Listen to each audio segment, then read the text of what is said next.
cheese. Because you decided to do some seen off the damn internet. Don't experiment on damn Thanksgiving. Don't experiment on Thanksgiving. Mom, you experiment by your damn self. With cream cheese before. Hell, don't try it with us. We don't want that shit. Uncle Carrie gave you the damn recipe. But you chose to do it on your own. Messed our shit up. Who dares to change and experiment on Thanksgiving with food for family? Who does that? I'm Rosemarie Havsom. I'm back again to let you know that you can take full control of your life by what you choose to put at the end of your fork. So let's get into it. We've heard it said time and time again, don't mess with things that are working. If it ain't broke, don't fix it. But people still insist on doing something different at Thanksgiving. Look, for the sake of peace and tranquility amongst family, which is already something that can be strained, especially during the holidays, let's stick to what people know. And one of the things that is so interesting, though, is that we're still talking about fake foods. We're still talking about Campbell's and the fallout from the executive vice president's tirade about how Campbell's products, soup is just for poor people and he would never eat that stuff. And it's made from 3D printed meat. I mean, we're still talking about it. And it got me to thinking, what else is fake out there? They saying that Campbell's Chicken vice president is caught on recording saying that only poor people buy this and that there's not even real meat in the cans. We have for poor people.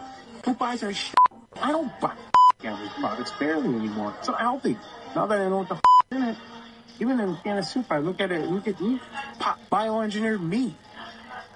I don't want to eat a piece of chicken that came from a 3D printer. It is true that people that make less money will 9 times out of 10 buy processed foods because they are cheaper than fresher foods. What's wilder is the fact that CEOs and vice presidents are laughing because they're making a killing off of killing people. Look what this lady's saying about Jiffy cornbread. Oh, not Jiffy. To educate myself, I began to read ingredients.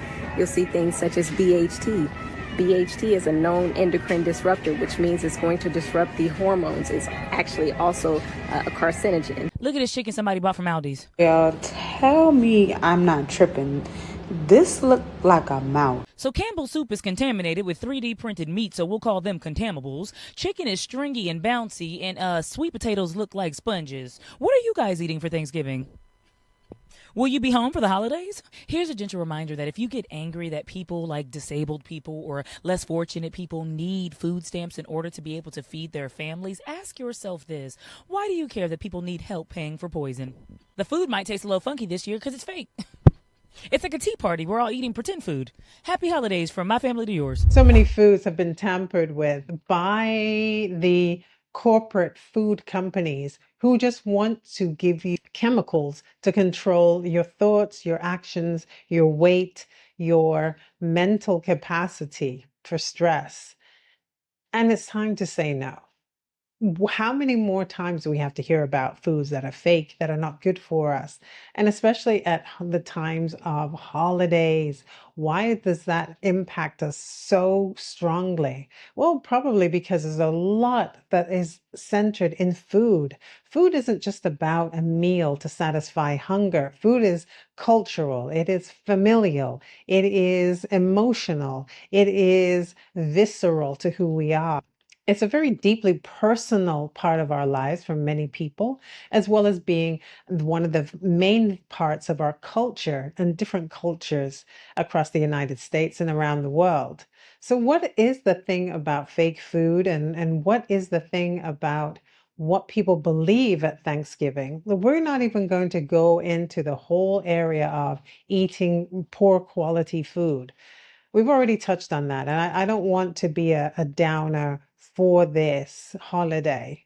But I do want to look at what some other people are talking about that could ruin Thanksgiving, and that is for those who don't celebrate the traditional idea of Thanksgiving, but are more interested in just gathering family and friends together and then giving thanks on their own.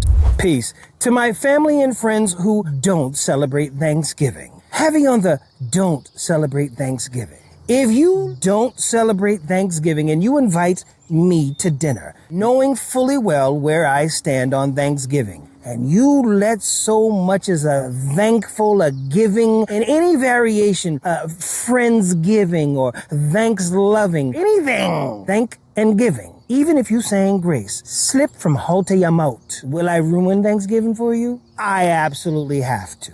I absolutely have to. We are going to talk about manifest destiny. That's exactly what we're going to talk about. You could have just let me tell you no, like I told everybody else no, who invited me to their straight up Thanksgiving dinner. But no. You had to backdoor me, and I shall return the favor. We're going to talk about genocide. From sea to shining sea, and from the river to the sea. So I'm coming to your crib with two things. This is my signature move. Number one, mama favorite Tupperware that ain't even supposed to be leaving the house. You already know what it is. I don't need to explain why. You know why. Act like you know. Number two, I'm bringing the drinks. That's right, I'm bringing the drinks. So you already know what it is. But we have to talk about manifest destiny, according to some, which was the idea that Europeans that extended and explored into the west of the United States and obliterated people, places, things in their path, felt that it was their divine destiny to be able to conquer the West and the entire continent of the United States. So that is very problematic when we look at indigenous people who have not only been obliterated and have been the victims of genocide, and also have been systematically removed from their land. These are some complicated issues that surround many of our holidays, in particular Thanksgiving. But we also have to think too that there is a part of giving thanks that does not have to be celebrating manifest destiny. If we look at what is important on a day that has been set aside for people to give thanks, we have to look at the positive side of things, and that is thanksgiving and gratitude. Gratitude is like the superpower of so many things. It lifts depression and anxiety because the focus is not on yourself, but it is on the outward, and to look at how many wonderful things are happening, how many blessings are happening in your life. You're healthy, you have family, you've got a job, you've got a car, you sleep in a very comfortable place, you've got a home. All of these things are amazingly wonderful and powerful for us to remember to give thanks about. So regardless of what your ideas around Thanksgiving, the holiday Thanksgiving is, we have to remember too that being able to give thanks and to have gratitude is something that we should never stop doing. What do you think? Is Thanksgiving more about gratitude, or is it more about acknowledging all of the terrible things that have been perpetrated against Indigenous peoples and others? What do you think? Comment it down below, and don't forget to like, share, and subscribe to this channel. And remember, I too have a YouTube channel that's Havsom, spelled H-A-V for Victor, S-O-M for Mother, where you can ask your health questions there. To your good health. Bye-bye.